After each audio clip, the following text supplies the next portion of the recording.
tujuh. Keyakinan adalah tujuh. Satu. Satu. Kami menjaga kebersihan diri sendiri. Kami menjaga diri sendiri. Kelas dan lingkungan sekolah. Kelas dan lingkungan sekolah. Dua. Kami saling menghormati. Kami saling menghormati. Mengingatkan dan membantu kapanpun kami bisa. Mengingatkan dan membantu kapanpun kami bisa. Tiga. Kami menjaga dengan baik. Kami menjaga dengan baik. Barang-barang punya bersama. Barang-barang punya bersama. Empat. Kami siswa yang disiplin dan menghargai waktu. Kami siswa yang disiplin dan menghargai waktu. Lima. Bicara dengan guru jika kami memiliki masalah. Bicara dengan guru jika kami memiliki masalah.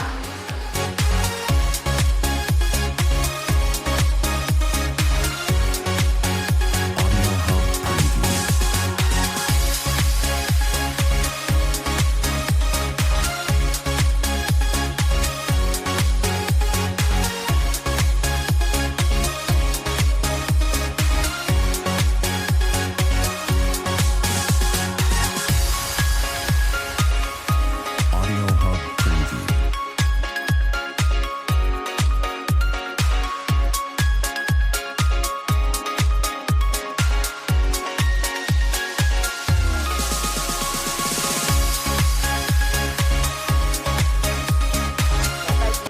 Assalamualaikum warahmatullahi wabarakatuh. Waalaikumsalam warahmatullahi wabarakatuh. Pertama-tama marilah kita panjatkan puji syukur kita kehadirat Allah Subhanahu wa taala.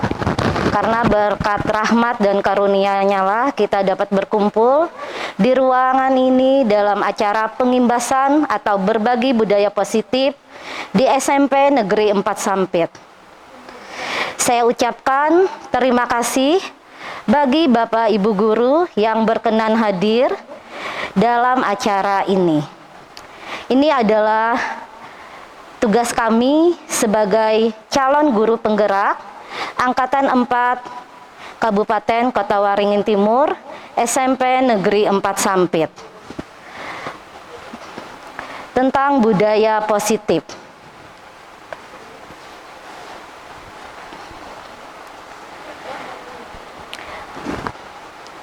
Budaya positif di sini ada 6. 1. Perubahan stimulus respon lawan teori kontrol. 2. Arti disiplin dan 3. Motivasi perilaku manusia. 3. Keyakinan kelas, hukuman dan penghargaan. 4. 5. Kebutuhan dasar manusia. 5. Posisi kontrol. Dan yang terakhir segitiga restitusi. Perubahan paradigma stimulus respon lawan teori kontrol.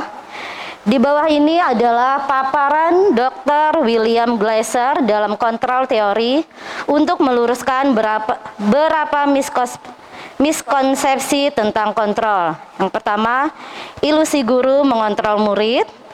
Ilusi bahwa semua penguatan positif, efektif, dan bermanfaat.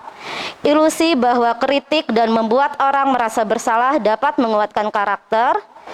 Ilusi bahwa orang dewasa memiliki hak untuk memaksa. Nah, di sini ada diagramnya stimulus respon lawan teori kontrol, pandangan tentang dunia. Yang pertama, menurut stimulus respon, realitas atau kebutuhan kita sama. Teori kontrol, realitas atau kebutuhan kita berbeda. Yang kedua, semua orang melihat hal yang sama. Menurut teori kontrol, setiap orang memiliki gambaran berbeda. Kita mencoba mengubah orang agar pandangan sama dengan kita. Sedangkan teori kontrol, kita berusaha memahami pandangan orang lain tentang dunia. Selanjutnya, perilaku buruk dilihat sebagai suatu kesalahan. Semua perilaku memiliki tujuan.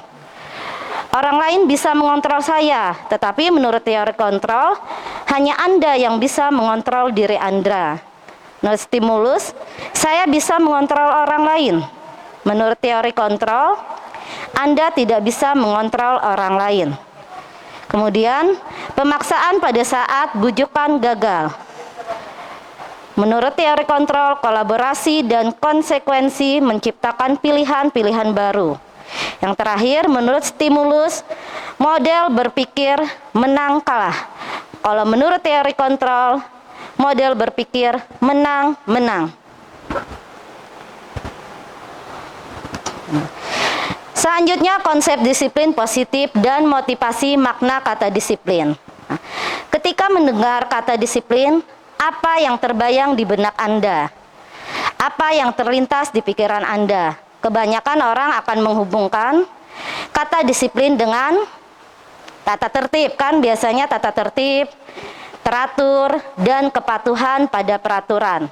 Tetapi kata disiplin juga sering dihubungkan dengan hukuman. Padahal itu sungguh berbeda. Karena belajar tentang disiplin positif tidak harus dengan memberi hukuman. Justru itu adalah salah satu alternatif terakhir. Dan kalau perlu tidak digunakan sama sekali. Nah, di sini disiplin, ada konsep disiplin positif dan motivasi. Nah, adapun definisi kata merdeka menurut Ki Hajar Dewantara adalah, nah, yang artinya bahasanya mungkin bahasa apa itu? Iya. Merdeka itu artinya, iya. Merdeka itu artinya tidak hanya terlepas dari perintah, akan tetapi juga cakap buat memerintah diri sendiri. Jadi disiplin itu memerintah diri sendiri dulu, bukan memerintah orang lain. 3, motivasi perilaku manusia. Nah, di sini Dian Gosen dalam bukunya Restructuring School Discipline menyatakan ada 3 alasan motivasi perilaku manusia. Yang pertama, untuk menghindari ketidaknyamanan atau hukuman, untuk mendapatkan imbalan atau penghargaan dari orang lain. Yang ketiga, untuk menjadi orang yang mereka inginkan dan menghargai diri sendiri dengan nilai-nilai yang mereka percayai. Nah, dari ketiga ini menurut Bapak Ibu yang mana? Yang sudah dilakukan. Yang banyak anak-anak. Yang banyak anak-anak lakukan di sekolah kita. Yang paling banyak. Satu kayaknya. Mereka takut hukuman. Ya, biasanya anak-anak itu menghindari karena takut hukuman. Kemudian ada juga sebagian anak pengen dipuji, pengen mendapat imbalan atau pengen mendapatkan penghargaan. Iya, yang paling tinggi. Nah, di sini ada keyakinan kelas. Saya sudah membuat keyakinan kelas di kelas saya dan sudah saya tempel ya Ibu di kelas. Nah, di sini kami juga belajar tentang keyakinan kelas. Nah, pembentukan keyakinan kelas. Nah, keyakinan kelas itu bersifat lebih abstrak daripada peraturan yang lebih rinci dan konkret. Keyakinan kelas berupa pernyataan-pernyataan universal. Pernyataan keyakinan kelas senantiasa dibuat dalam bentuk positif. Keyakinan kelas hendaknya tidak terlalu banyak, sehingga mudah diingat dan dipahami oleh semua warga kelas. Keyakinan kelas sebaiknya sesuatu yang dapat diterapkan di lingkungan tersebut. Nah, semua warga kelas hendaknya ikut berkontribusi dalam pembuatan keyakinan kelas lewat kegiatan curah pendapat. Bersedia meninjau kembali keyakinan kelas dari waktu ke waktu. Nah, ini contoh keyakinan kelas. Seperti ini contohnya. Nah, contohnya misalnya kami menjaga kebersihan diri sendiri, kelas dan lingkungan sekolah. Kemudian kami saling menghormati, mengingatkan dan membantu kapanpun kami bisa. Kami menjaga dengan baik barang-barang kepunyaan bersama. Kami siswa yang disiplin dan menghargai waktu. Bicara dengan guru jika kami memiliki masalah. Nah, ini contoh keyakinan kelas yang telah kami buat. Saya ulang sedikit, yang ini contoh keyakinan kelas tadi. Ini salah satu keyakinan kelas yang saya terapkan di kelas saya. Jadi ini kemarin kami bikin bersama-sama melalui curah pendapat antara saya sama siswa. Jadi di sini untuk keyakinan, kenapa keyakinan kelas tidak peraturan? Kalau peraturan itu biasanya dibikin dari pihak guru ataupun dari pihak sekolah yang harus ditaati siswa. Jadi karena keyakinan ini, pengertian keyakinan ini berdasarkan yang diyakini mereka, yang mereka harus lakukan atas dasar dari diri mereka sendiri. Jadi dinyatakan di sini keyakinan kelas. Yang contoh keyakinan kelas ini kami bikin kemarin bersama-sama, tapi kalau misalnya yang dari siswa, karena kalimatnya biasanya dari siswa itu tidak membawa makanan ke kelas. Jadi ini kalimatnya saya permudah, saya perbaikin sampai menjadi hasil seperti ini. Jadi keyakinan kelas ini saya bacakan setiap kali saya masuk di kelas itu. Di awal pembelajaran saya akan membacakan sehingga saya berharap tertanam di dalam diri mereka. Jadi mereka itu tidak terpaksa menjalankan keyakinan kelas ini. Jadi saya mau mereka atas dasar kesadaran mereka sendiri menjalankan keyakinan kelas ini. Seperti kemarin sebelum saya membuat keyakinan kelas ini, memang alat kebersihan di kelas itu selalu rusak. Jadi kalau kalau misal merusak alat kebersihan kelas, ganti. Seperti itu jadi beban mereka sebenarnya. Jadi kemarin setelah membuat keyakinan kelas, masih ada siswa yang merusak, saya nggak mengharuskan mengganti. Jadi cuma menanyakan mereka bagaimana konsekuensi kalau mereka melakukan atau tidak menjalankan keyakinan kelas yang memang kami bikin bersama-sama. Makanya dibikin keyakinan kelas dari adaptasi dari yang terdahulu kan ada peraturan. Sekarang dibikin sebelum keyakinan ada ya kesepakatan ya. Ini sebelum macam kesepakatan. Iya, setelah itu sebelumnya ada kesepakatan kelas, lalu dipatenkan lagi, sekarang jadi keyakinan kelas. Ya intinya ini peraturan juga sih, cuman dibikin bersama-sama, dirembukan, curah pendapat yang tidak membebankan mereka seperti apa bahasanya. Jadi dibikin keyakinan kelas. Kemudian di sini ada 5 kebutuhan dasar manusia. Sebenarnya setiap siswa itu mencakup punya 5 kebutuhan dasar ini, yang perilaku yang mereka lakukan setiap hari itu terpacu sebenarnya 5 kebutuhan dasar ini. Yang pertama adalah kebutuhan bertahan hidup.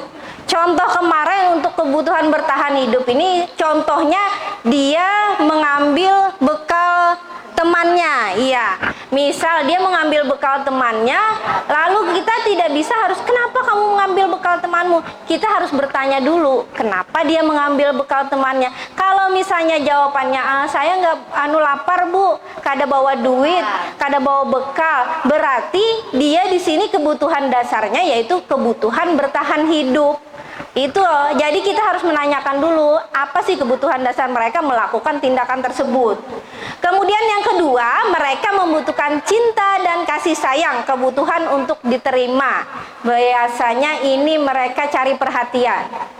Kalau misal kelakuan siswa di kelas, dia mau diperhatikan orang yang diganggunya atau diperhatikan guru yang di depan kelas, dia misalnya tidur di kelas, nunggu ditegur baru bangun. Nah, dia di sini memerlukan cinta dan kasih sayang, lebih ke perhatian. Jadi perilaku yang dia lakukan itu lebih minta perhatian, lebih minta cinta dan kasih sayang. Entah alasannya dia tidak dapat perhatian di rumah atau di lingkungan, atau memang dia suka cari perhatian, suka diperhatikan orang lain. Nah, ini kebutuhan dasar cinta dan kasih sayang. Kemudian ada yang ketiga, penguasaan. Ini kebutuhan pengakuan atas kemampuan. Biasanya mereka misal ada siswa yang suka mengganggu, maunya mereka ditakutin dengan siswa lain. Dia mau menguasai. Ini penguasaan. Oh, kalau dia ini lebih hebat dari orang lain. Ini kebutuhan dasar manusia dalam penguasaan. Kemudian kebebasan, kebutuhan akan pilihan. Kalau kebebasan kemarin contohnya bagian yang dari makanan ya. Mereka perlu kebebasan pilihan. Misal mereka memang punya makanan, sudah punya bekal, sudah punya makanan sendiri, bosan dengan punya mereka, lalu mau mengambil punya temannya. Dia memerlukan kebebasan pilihan. Kemudian kalau yang 5 ini yang paling repot nih, kesenangan. Jadi dia senang usil, melihat orang lain terganggu senang, melihat orang lain nangis senang, kemudian melihat misalnya temannya kenapa ditanya kamu suka mengganggu, ulun senang mau melihatnya menangis lucu gitu. Nah jadi dia melakukan perilaku tersebut untuk kesenangan. Ini biasanya yang lebih usil lagi, yang bagian kesenangan. Kemudian ini 5 posisi kontrol. Kalau untuk 5 posisi kontrol itu yang maunya posisi kita dalam menangani siswa. Ada 5. Yang pertama penghukum. Ini yang biasanya kalau misalnya siswa melakukan kesalahan lalu terus menghukum kita, ini bagian penghukum.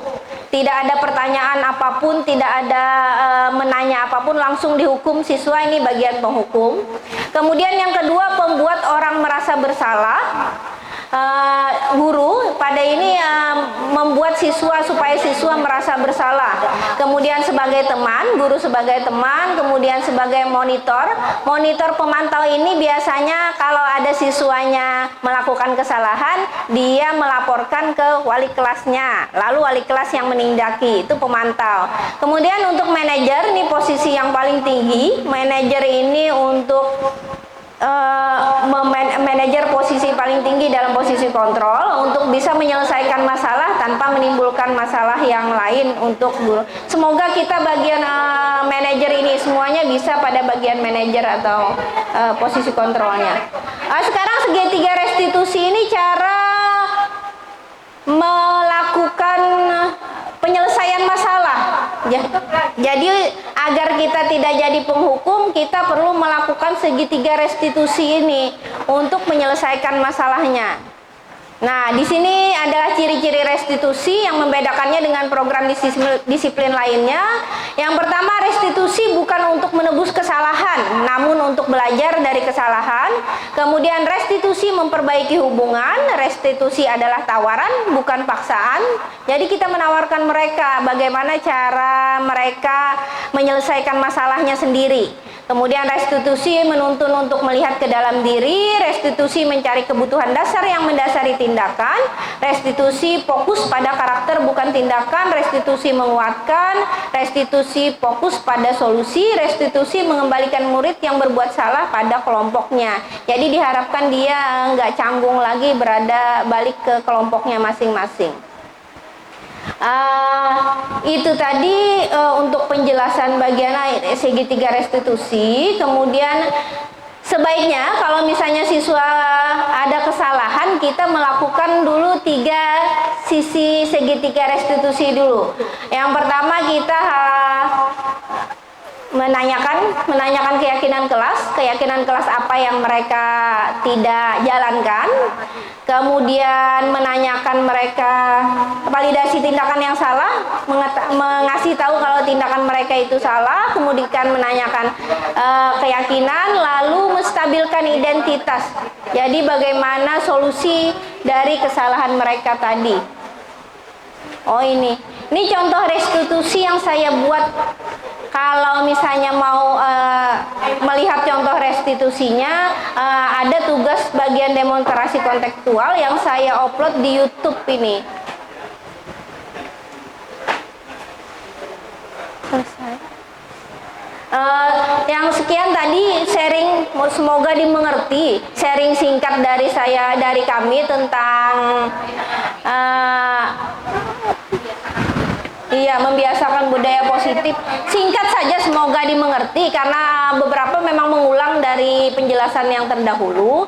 Intinya sih seperti ini, kalau siswa salah, ada tindakan mereka yang salah, seharusnya sebenarnya kalau bisa tidak langsung kita kasih tahu, kita judge bahasanya apa sih? Kita tidak harus kita nilai mereka itu salah. Pasti seorang siswa itu melakukan tindakan apapun yang salah, pasti mereka ada alasannya. Kemudian harus ditanyakan bagaimana mereka bisa menyelesaikan masalah mereka sendiri. Biasanya memang solusinya mereka maunya seperti apa. Jadi mereka melakukannya tidak dengan terpaksa. Teorinya sih seperti itu Bapak Ibu. Mudah-mudahan untuk prakteknya mudah juga. Karena biasanya memang teorinya mudah lah, prakteknya yang susah. Iya. Assalamualaikum warahmatullahi wabarakatuh. Saya wali kelas dari kelas 78. Ada salah satu siswa saya semangat belajarnya tinggi, Bu. Mau terus bertanya, tapi tidak terarah. Kadang-kadang saya panggil ke muka, saya bimbing. Saya ke matematika, Bu. Jadi harus sabar melajari. Tapi setelah itu pusing, Bu, saya pusing ya. Gimana cara mengatasinya, Bu? Terima kasih. Terima kasih Ibu Rita atas responnya dan pertanyaannya.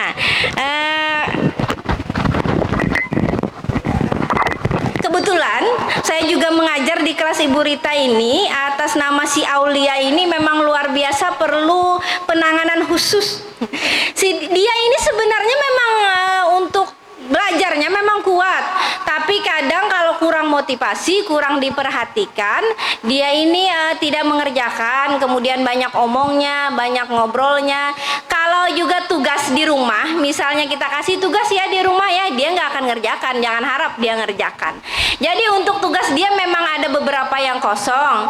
Kalau saya sih tugas sekarang itu tidak terlalu terfokus, harus tugas ini loh kerjakan, harus ada nilai. Jadi memang harus disiasati, siswa seperti ini memang harus disiasati. Kalau menurut saya pada bagian keperluan mereka tadi, iya. Nah, di sini ada kebutuhan dasar manusia. Si Aulia ini masuk kalau menurut saya di cinta dan kasih sayang. Dia perlu cinta, kasih sayang, perhatian.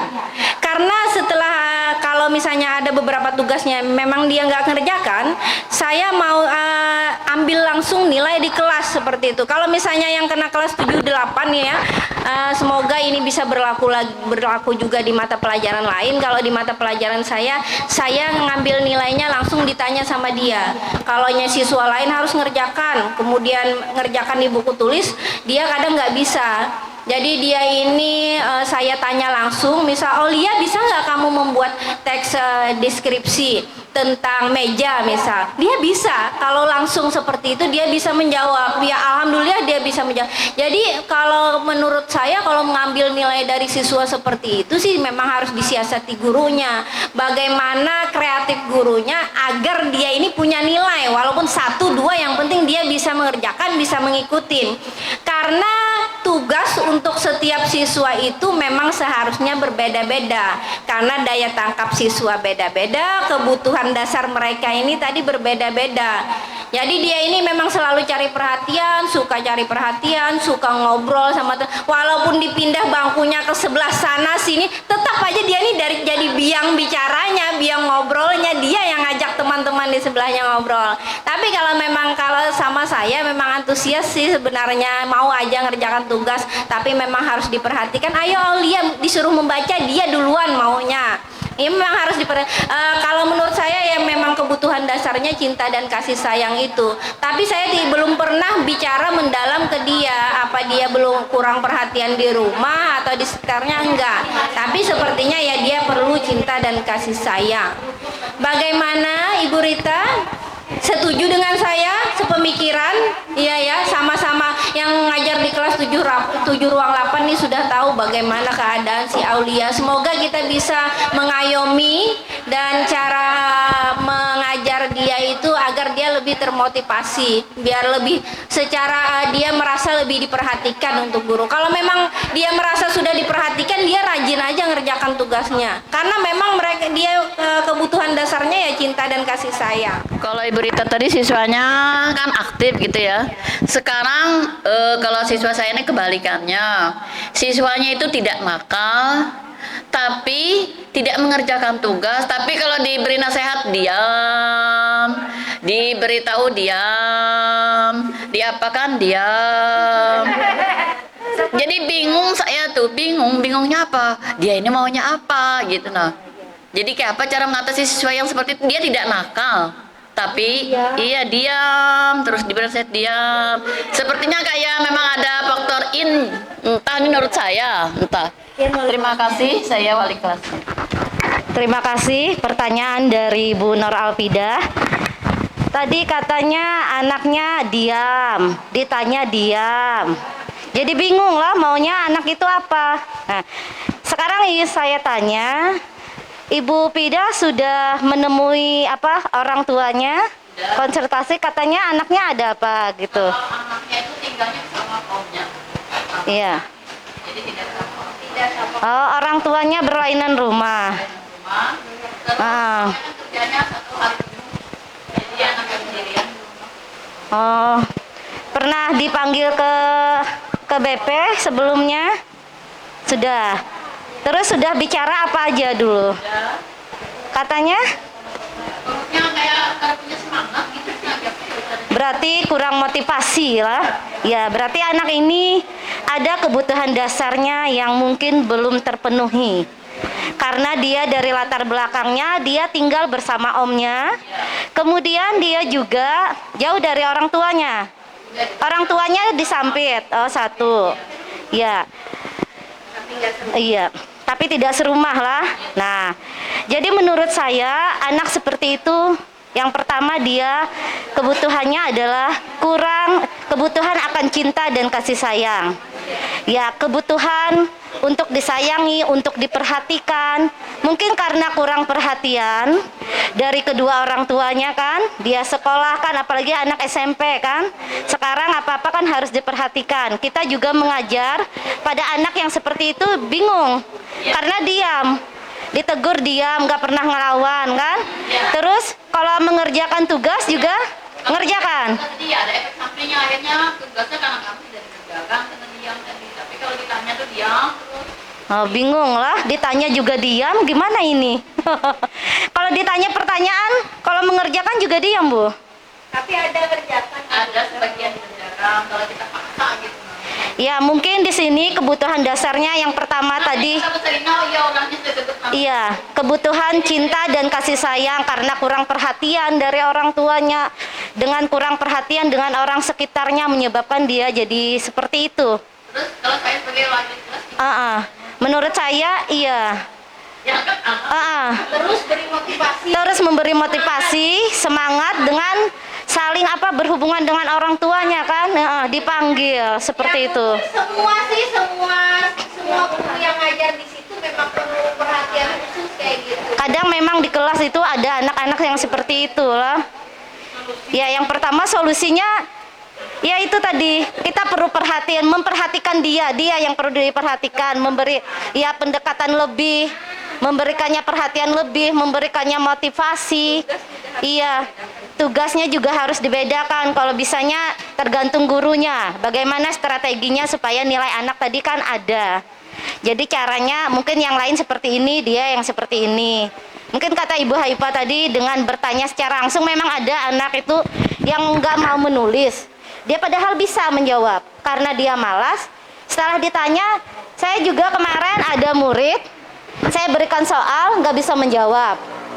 Kadang ngerti Bu soalnya, apanya kadang ngerti, jar Ibu, jar saya kan. Itu kan bertanyanya, apa yang dimaksud ini nggak ngerti. Setelah dibaca, tahu ja. Ya itulah anak-anak lah, perlu perhatian, memang perlu perhatian khusus. Terima kasih waktu yang disampaikan. Materinya sangat bagus sekali yang kami tanyakan di sini, Bu. Ada siswa kami ini, kalau dengan lemah lembut berulang-ulang kali itu tidak mempan diberitahu kan. Tapi kalau harus agak keras sedikit, dengan kata-kata agak nyaring sedikit, itu barulah mereka tuh mau mengerjakan PR pun harus dipaksakan.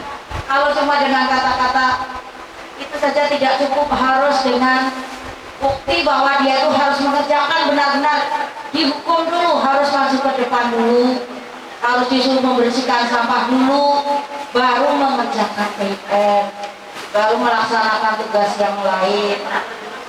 Ada beberapa kasus di situ, tapi memang tidak semuanya. Ini ada beberapa. Bagaimanakah cara menyikapi anak yang memang harus dengan nada keras?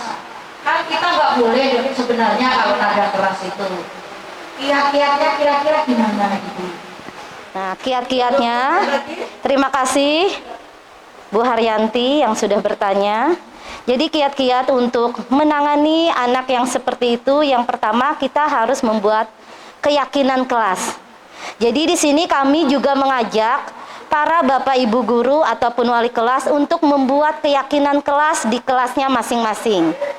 Karena di sini keyakinan kelas ini kan dalam lingkup kecil. Walaupun kita sudah ada peraturan sekolah, tapi dalam lingkup yang lebih besar.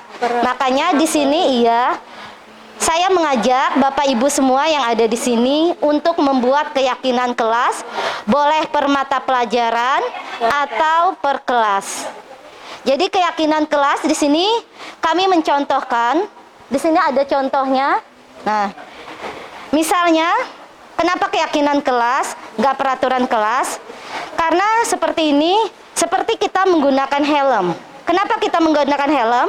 Karena kita yakin, karena dengan menggunakan helm itu kan menghindari menjaga keamanan. Kemudian apalagi? Kalau kita menggunakan helm yakinnya. Nah, seperti iya, Kalau itu. tidak dirazia itu terpaksa. Itu terpaksa, bukan keyakinan. Jadi keyakinan ini bukan paksaan. Iya. Karena kita yakin, karena untuk menjaga keamanan. Nah, makanya di sini kita membuat namanya keyakinan kelas. Nah, contohnya di sini kami menjaga kebersihan diri sendiri, kelas, dan lingkungan sekitar. Karena kita yakin dengan menjaga kebersihan. Kemudian kami saling menghormati. Kami menjaga dengan baik barang-barang kepunyaan bersama. Kami siswa yang disiplin. Kemudian bicara dengan guru jika kami memiliki masalah. Jadi dengan keyakinan kelas, kita harapkan anak-anak itu bisa mentaati peraturan tersebut karena keyakinan kelas ini dibuat secara bersama-sama, secara curah pendapat bersama-sama di dalam kelas. Jadi kalau mereka ini keyakinan kelas ini juga harus kita pantau. Apakah berjalan dengan lancar di dalam kelas? Apakah perlu penambahan? Nah, jadi harus kita pantau. Mungkin 1 minggu ke depan kita pantau lagi, 1 minggu ke depan. Apakah ada perubahan di dalam kelas? Seperti itu, Seperti itu, Bu. Terima kasih ya Bu ya. Kayak kita kan sudah banyak baca ilmu-ilmu parenting ini untuk diterapkan ke anak kita sendiri. Kenapa nggak ilmu-ilmu parenting itu kita terapkan ke siswa juga? Anggap aja seperti itu gitu. Misal tidak boleh berkata keras karena kata-kata keras itu akan diikuti oleh anak kita sendiri. Terima kasih ya untuk kehadirannya Bapak Ibu hari ini.